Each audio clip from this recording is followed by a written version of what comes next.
Good morning. So we're going to go through the homework from Thursday, and it was on relative frequency again. So question 7 looked like this in your book with a bar chart showing the number of tomato sauce packets that were sold on a certain day. So, on how many days were 0 sold? On 3 days. So the frequency up here, the side, we're getting used to reading things like this. This is the number of days, or number of customers, on a certain day. So 0 packets were used by 3 customers. So this is the number of customers. 1 packet was used by 10 customers. So 10 customers requested 1 tomato sauce packet. 2 packets were used by 7 customers. 3 packets were used by 4 customers. And there was 1 customer who used a whole 4 packets of tomato sauce. Okay, so somebody really, really liked tomato sauce, and a few people didn't need to use it at all. What is the most common number of tomato sauce packets used per customer? So what was the most popular amount of packets to use? And I hope you can see there, it was 1. 1 tomato sauce packet was the most popular option. Now, copy and complete the table down here. The number of tomato sauce packets used per customer, and we're filling in the frequency. So 0, 3 people used 0, 10 people used 1. Put people next to this just to help remind us what it means. 7 people used 2, 4 people used 3, and 1 person used 4. Then we must do our relative frequency.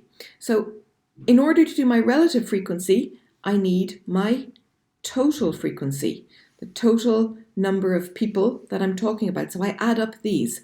We have 13, 20, 25. So 25 customers is what I'm working my relative frequency out of.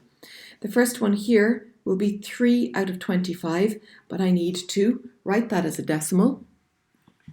So let me just get my calculator. I'll use my calculator to do that. I'll type into my calculator 3 over 5, or 3 divided by 5. 3 divided by 25, 3 divided by 25, and we get 0.12. So we must write it as a decimal for full marks here. The next one, 10 out of 25. 10 out of the 25 customers. And that is 0.4. And if you want to have them all to 2 decimal places, you can write that as 0.40. It might make it easier to compare. 7 out of 25, 0.28. 4 out of 25,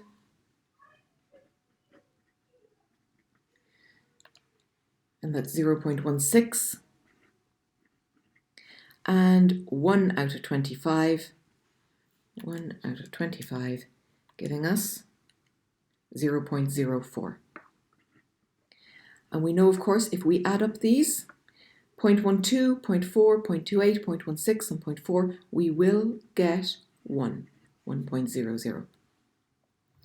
Now, part C, a little bit tricky, some thinking needed here. What is the relative frequency that a customer will use more than 2?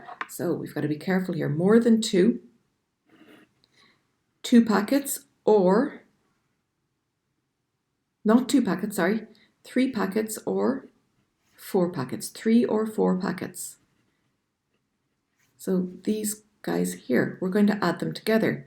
0.16 plus 0.04, which gives us 0.2, or 0.20 if you want to do it to 2 decimal places. So the maths there wasn't hard, but maybe understanding what the question was asking, what the table was displaying, and the fact that you had to add up the total number of people to work out your relative frequencies there. So if you got stuck on it, the important thing is that, can you do it now? Can you fix it now? Okay, question 8 then. Consider this table. We have the frequency of event, we have the number of trials. So event A happened 50 times out of 200. Event B happened 35 times out of 150. and so on and so forth.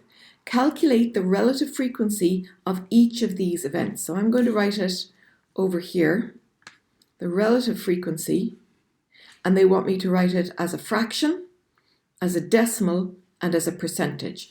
So actually I can't fit it in there on the table.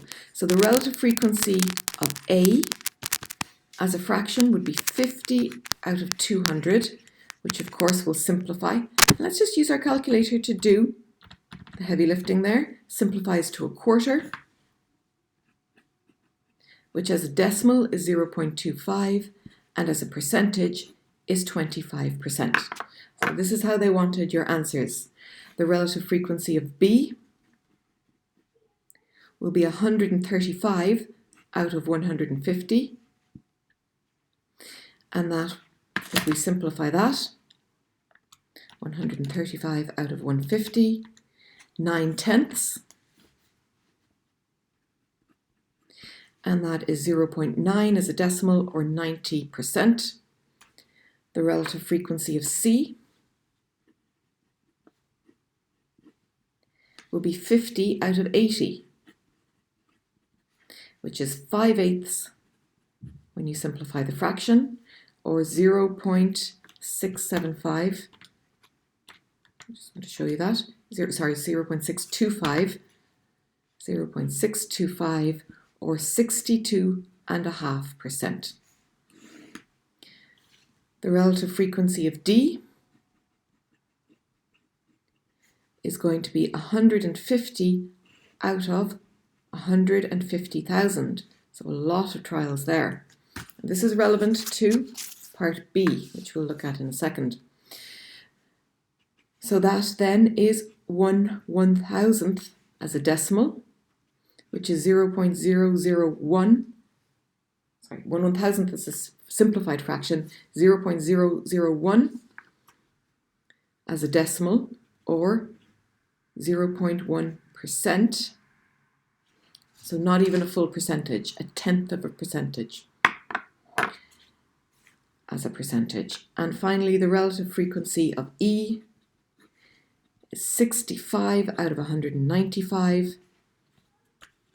65 out of 195, which simplifies to a third.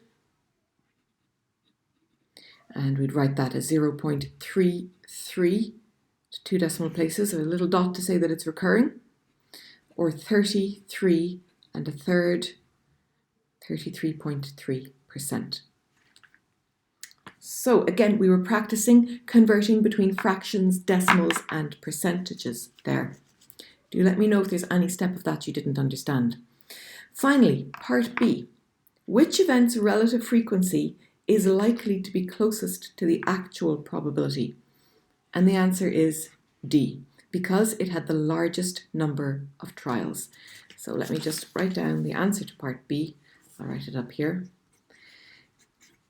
D's relative frequency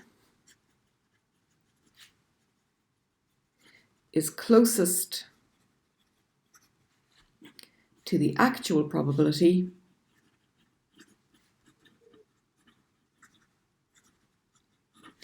because it had the largest number of trials. So the more times we try things out in an experiment, the closer we get to the truth. It had the largest number of trials. So that's the full answer to part B. Okay, so let me know if you had any problems with that. Thank you.